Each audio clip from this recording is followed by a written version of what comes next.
Hello, everyone. Thanks for coming in. So I'm here with John, Richard, and Mike and Rick to give you an update on our how we are doing the OCP PCIe compliance. So this is an update from the last year, what we did. And as you can see, so there's a lot of topics we have. So I'll just run it really quickly and go over quick challenges. And then we'll give it to Richard to talk about how PCI-SIG and OCP are coming together to help us enable that ecosystem. And then John is going to talk about the test fixtures. And Mike and Rick is going to talk more about the test procedures. Then we have a quick demo in the back, and where Rick and Mike are helping it out. So just to give a quick overview, so I'm not going to take much time. So what we started with this, so we started this effort actually last year with the OCP NIC 2.0, where we were trying, as the OCP ecosystem is growing, we are seeing a lot of challenges on how to really ensure the interoperability of different systems and add in cards with the platforms. So this is where the effort really started, and we wanted to bring some kind of a standardization similar to what PCI-SIG has for CAM ecosystem. But while we wanted to keep the,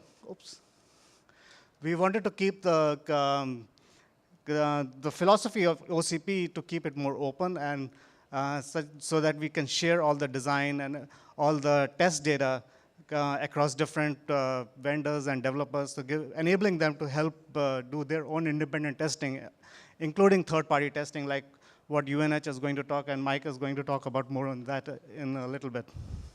So with that, I'll give it to Richard to go more into the details. Thanks, Samit. Samit said I had 3 slides, and I had to talk for no more than 30 minutes.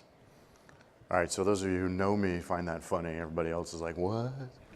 I'm sort of known for talking a lot. So I'll try to actually keep it to just a couple minutes and go quickly through the material. Mostly what I'm going to tell you about is how PCI-SIG does compliance. So this is kind of the ecosystem and the infrastructure that exists today. And for those of you that do hardware development, this is probably how you've been getting your silicon tested to date. Obviously, as some of the later speakers come up, we'll talk about how this will be different in the OCP ecosystem as we look at how OCP wants to do this and the kinds of things they do there. Just to give you some background, PCI-SIG is doing compliance testing now. We are working on the 4.0 compliance test, so that tests devices that are designed up to 16 gigatransfers per second. That's going to officially kick off with what we call integrators list testing at hopefully August of this year. And our testing is a set of basic tests for functionality as well as interoperability, right? So most of you are probably familiar with the idea of a plug fest. Everybody brings their devices, you put it all together, make sure everything works together. And that's definitely a component of our testing. The other piece of that is a set of what we call gold tests, which are protocol, electrical. They're focused on the kinds of things that people get wrong, right? Our focus is interoperability, not checking every box in the spec and making sure that everybody did every single thing. We look at the kinds of things that people get wrong, and that's what we try and test. And then we do the interoperability to put it together. As Samit mentioned, our focus has historically been on the CHEM form factor, right? That traditional add-in PCI Express card, big giant thing that you plug in. That's what PCI-SIG has had for ages. Now we've recently branched that out into the into the U.2 form factor and the M.2 form factor. We're doing some work on that as well. Certainly there's opportunities in the future as we look ahead to, could we do something joint with OCP? All those kinds of things are on the table. At the moment, mostly what we're looking at is what are the processes, what are the procedures, how do we do things? What of that would you guys want to leverage into the OCP ecosystem? And of course, if you're doing PCI Express development, you're a PCI-SIG member anyway, so you have access to all that material through PCI-SIG, and obviously the fact that we're here, you're here, there's a lot of interest in the organizations cooperating. Now there are some differences between the way we're doing things and the way you're talking about. We don't have the same degree of openness in the sense that I know Sumit's publishing stuff on a wiki that everybody can get access to. In the PCI-SIG, everything is limited to members. So it's a member benefit to be able to pull down the specs. We sell the test fixtures to our members. Members are the only ones that can attend the workshops, and that sort of thing. Actually, let me give you a quick rundown on the mechanics of the workshops. I talked about the Gold Suite tests where we do all the basic, mostly it's electrical, there's a bit of protocol, and the interoperability tests. The mechanical way we do this is we hold it at an atrium-style hotel, like the Embassy Suites, right, where all the rooms are around a central open space. Everyone with a system gets a suite. Everyone with an add-in card comes and walks their card around to the different suites. So it gives us actually a pretty good mechanism for getting testing done. It offers some privacy, right? So some of the things that we see, we get a lot of people do early testing. So maybe I don't want to admit what my device is, or I don't want to necessarily make a big deal about my device. All the testing takes place in a closed room. So the only people who are seeing what's going on are the two people that are testing together. Again, there's different philosophies on this. You all may decide different ways you want to do it, but we feel that's one of the advantages to that system. It allows us to get testing started very early. So I mentioned that we're starting the PCI Express 4.0 tests. That work began in early 2017, when there were many people who were not admitting publicly they were doing anything with PCI Express 4.0, but yet we were able to get them all in rooms together, and we do test development long before there was anything remotely resembling public silicon. Last but not least, I'll talk a little bit about the test fixtures, and I know when Rick gets up here, Rick is certainly far more of an expert on these than I am, so he can give you a lot more detail on how this is all going to play out, especially when it's applied to OCP. But the fundamental idea is that we have a set of test boards that together mimic what a real system looks like. So you have this compliance baseboard down at the bottom. That's kind of an electrical representation of a motherboard. You have the compliance load board that plugs into that. That's an electrical representation of an add-in card. Now for PCI Express 4.0, to each of these we add the variable ISI board. That allows us to tweak the electrical characteristics of the test boards and dial everything in. And I know John was going to talk about this, and some of how that's going to apply into the OCP ecosystem as well. But fundamentally, you set up the system with a signal generator or a BERT and a real-time oscilloscope to measure it. We calibrate the entire system, and then you pull out the piece that corresponds to what you want to test. So if you're testing an add-in card, you'll calibrate this system. For PCI Express 4.0, it's a 28 dB loss from end to end. So you'll calibrate the system to get precisely the 28 dB, then you'll pull out the CLB, plug in your add-in card, and run your tests. Now that you've got a calibrated system. Likewise, if you were testing the motherboard, you'd do the reverse, right? You'd pull out the CBB. And with that, I will turn it over to talk about how this will all fit in the OCP world. You want this one? You want the? Oh, all right.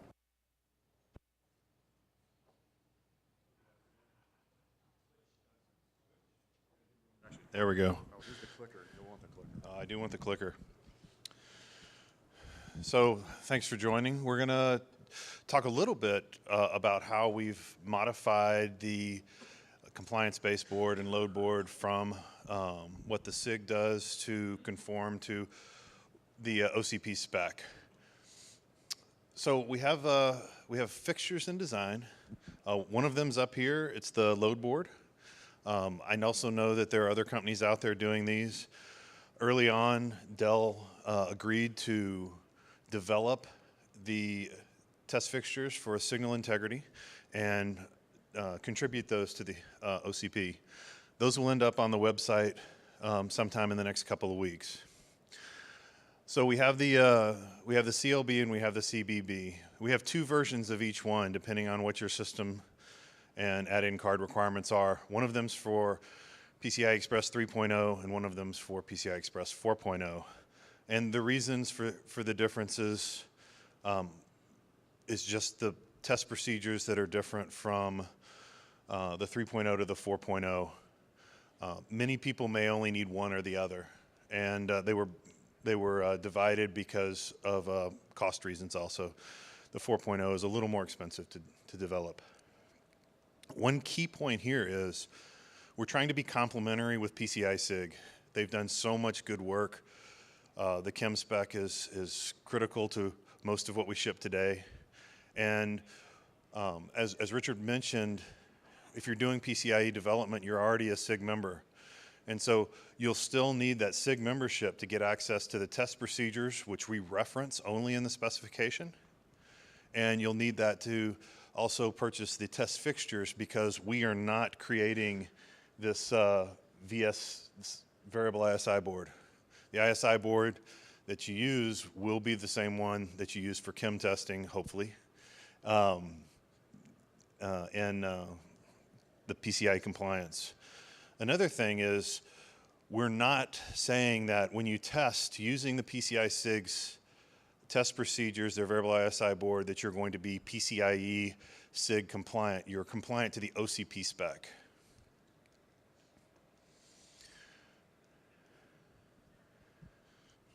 Rick will now talk about the test procedure. And the clicker. Hi, my name is Rick Eads. I work for Keysight Technologies. I'm going to talk to you about some of the specifics that we do at the PCI-SIG workshops when it comes to physical layer test.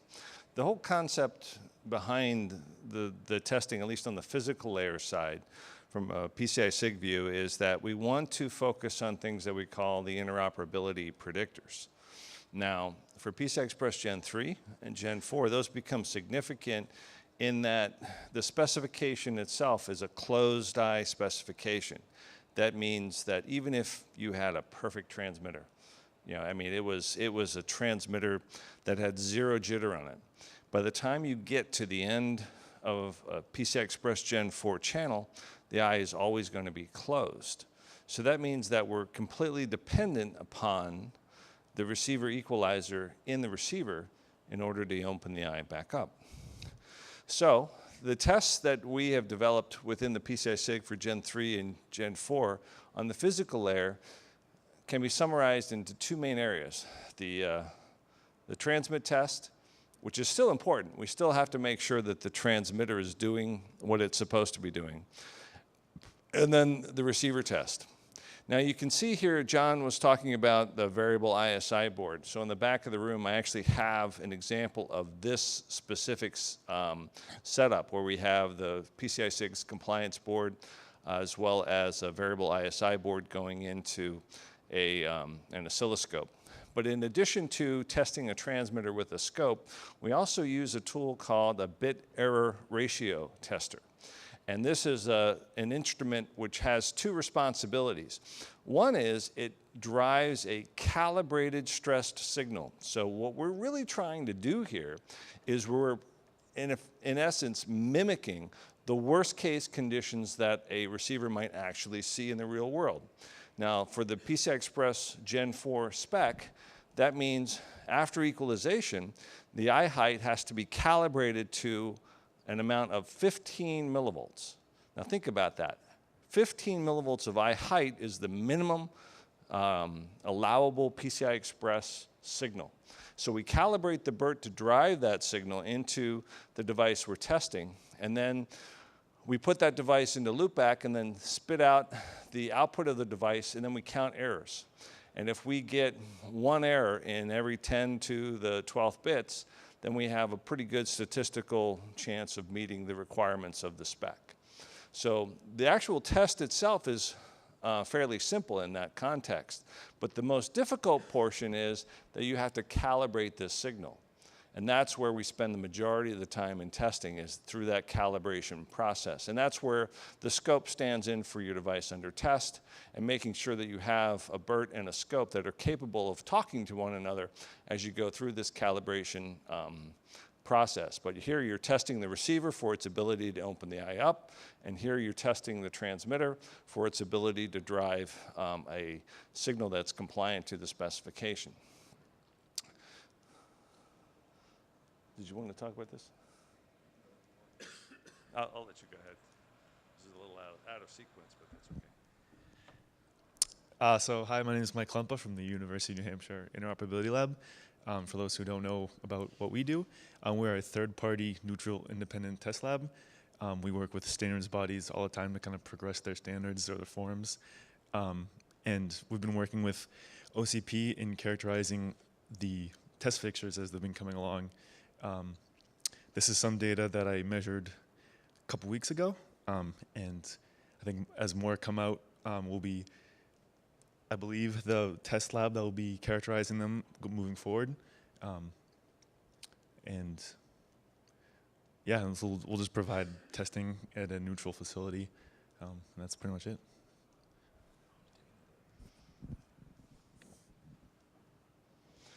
One of the things I also wanted to point out about the setup, so if you look at these test boards, you look at the overall test setup, we end up having some pretty tight tolerances on the test setup. So here is an example of the specific cables. These are offered by Uber and Schooner, and Uber and Schooner also owns a company for mini bends.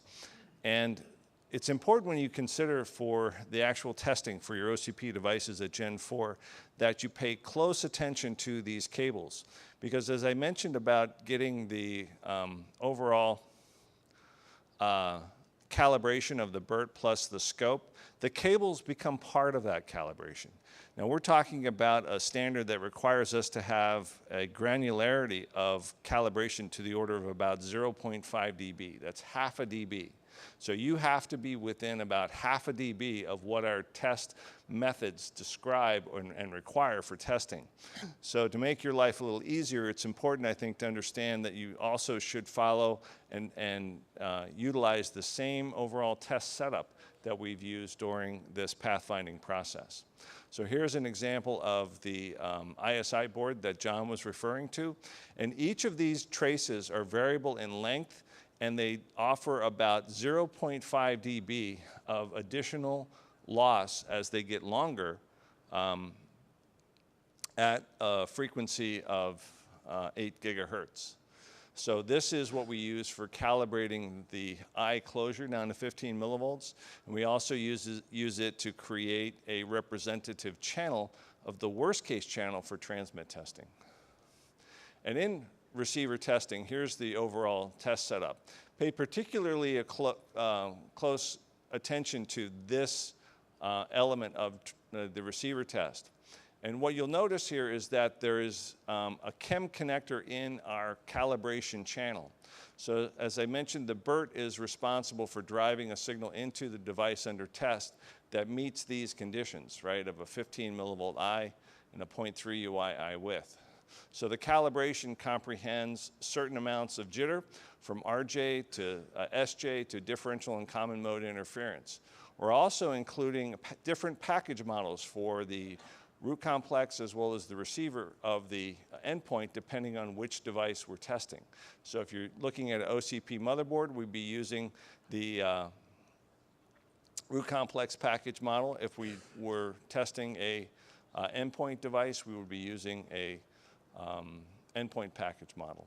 So all of that gets done as we try to create this calibrated test signal when we're doing the testing. So I'll turn it back over to John. There you go. Thanks, Rick.